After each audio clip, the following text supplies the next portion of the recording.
فرعون دنیا میں واحد انسان گزرا ہے جس نے کہا میں خدا ہوں۔ سجدہ تو بڑے لوگوں نے کروایا، کئی مسلمان بادشاہ بھی سجدے کرواتے تھے پاگل، لیکن میں خدا ہوں یہ دعویٰ ایک انسان نے کیا اور وہ فرعون ہے۔ انا ربکم الاعلی کا چھوٹا موٹا بھی نہیں، سب سے بڑا۔ اس کی باندی مسلمان ہو گئی۔ اب عورت کمزور اور باندھی ہو تو اور کمزور، زر خریدی ہوئی، خرید اس زمانے لوگ خریدے جاتے تھے، بیچے جاتے تھے جنگوں میں، تو وہ خریدی ہوئی۔ فرعون کو پتہ چل گیا کہ یہ تو مسلمان ہو گئی، اس نے پکڑوا لی۔ اس کی 2 بچیاں وہ بھی بلا لی، ایک دودھ پیتی ایک ساتھ چلتی۔ تو اس نے آگ جلوائی، اوپر ایک بہت بڑی دیگ رکھی، کڑا، اس میں تیل ڈالا۔ جب وہ اسے کھولنے لگا تو اس سے کہنے لگا اب اگر تو مجھے رب مانتی ہے تو زندگی بھی مبارک، بچے بھی مبارک، اور تیرا گھر بھر دوں گا سونے سے۔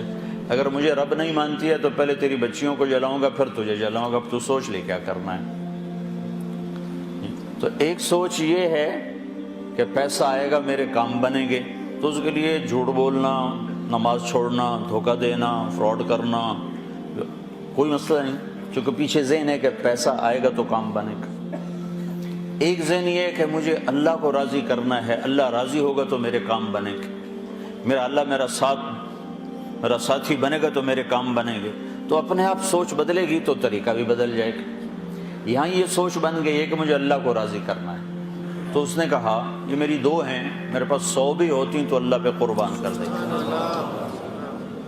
تو انہوں نے پہلی بچی کو پکڑا جو چلتی تھی، اس نے شور مچایا ماں ماں کہ مجھے بچاؤ بچاؤ بچاؤ۔ ماں کے آگے بچی جلنے جا رہی ہو، عورتیں سن رہی ہیں، تو کس ماں کا جگر ہے جو یہ دیکھ سکے، یہ برداشت کر سکے؟ ایمان اعلیٰ چیز۔ تو انہوں نے سامنے ڈال دیا، ایسے جیسے مچھلی کو نہیں تیل میں ڈالتے تو فرائی ہوتی ہے، تو ایسے ایک دم پوری فرائی ہو گئی، تو جل کے کوئلہ ہوئی۔ تو جب ماں کا کلیجہ پھٹا غم سے، ایک آنسو نہیں ٹپکا، صبر کی تصویر اندر تو اندر ہی پھٹ گئی۔ کم غر صبرک وابتسامک صاحبا لما رآہ فی الحشا ما لا یرا۔ تو اندر جب پھٹا تو اللہ پاک کی رحمت جوش میں آئی، اور اللہ نے ایسے غیب کا پردہ ہٹایا، اور ماں نے اپنی بچی کی روح کو نکلتے دیکھا۔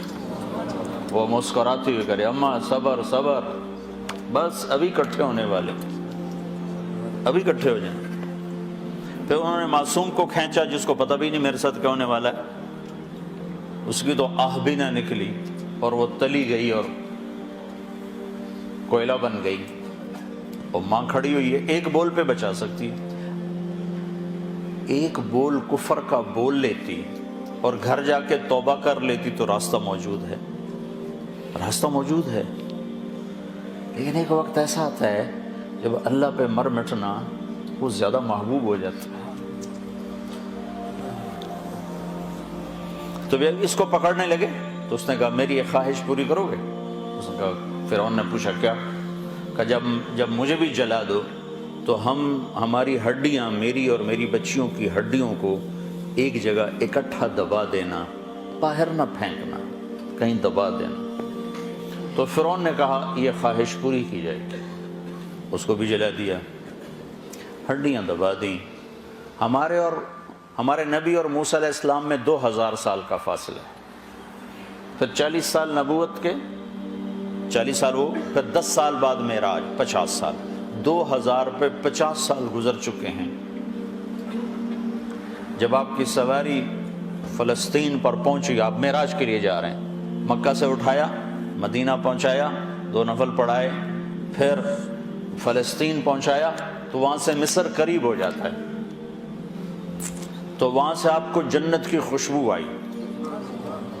تو آپ نے جبریل سے پوچھا کہ مالی اشم ریح الجنہ، یہ کیا ہوا، مجھے جنت کی خوشبو آ رہی، یہ کہاں سے آ رہی؟ تو جبریل نے بتایا یا رسول اللہ، فرعون کی باندی اپنی بیٹیوں سمیت جہاں دفن ہے یہ خوشبو وہاں سے آ رہی ہے، جس دن دفن کیا تھا اس دن سے آج تک یہ آ رہی ہے، اور یہ آسمان تک جاتی ہے۔ کتنا زمانہ گزر چکا ہے؟ 2000 سال پہ 50 برس مزید گزر چکے ہیں، اور وہ خوشبو آج تک ویسے ہی آ رہی ہے۔ تو اب اس عورت کو اتنی بڑی قربانی پہ کس چیز نے اٹھایا؟ سوچ، ذہن بن گیا کہ مجھے اللہ کو راضی کرنا ہے۔ تو بھائیو، اگر اللہ چاہتا تو فرشتوں کے ہاتھ میں ڈنڈے ہوتے، جو جھوٹ بولتا ایک سر میں پڑتا، جو نماز نہ پڑھتا ایک اس کی کمر پہ پڑتا، جو روزہ نہ رکھتا اس کو کان پکڑا دیتے، جو زنا کرتا اس کو الٹا لٹکا دیتے، جو شراب پیتا اس کا منہ کالا کر کے بازاروں میں پھرواتے۔ اللہ کو طاقت ہے، فرشتے نہ اتارتے، خالی اس کا امر اترتا۔ لیکن بھائیو، اس نے خلق الموت والحیات لیبلوکم ایکم احسن عملا، کہ ہم نے زندگی اور موت کا نظام بنایا چلایا ہے، ہم اس میں دیکھیں گے کہ اللہ کو راضی کون کرتا ہے اور اپنے من کو راضی کون کرتا ہے۔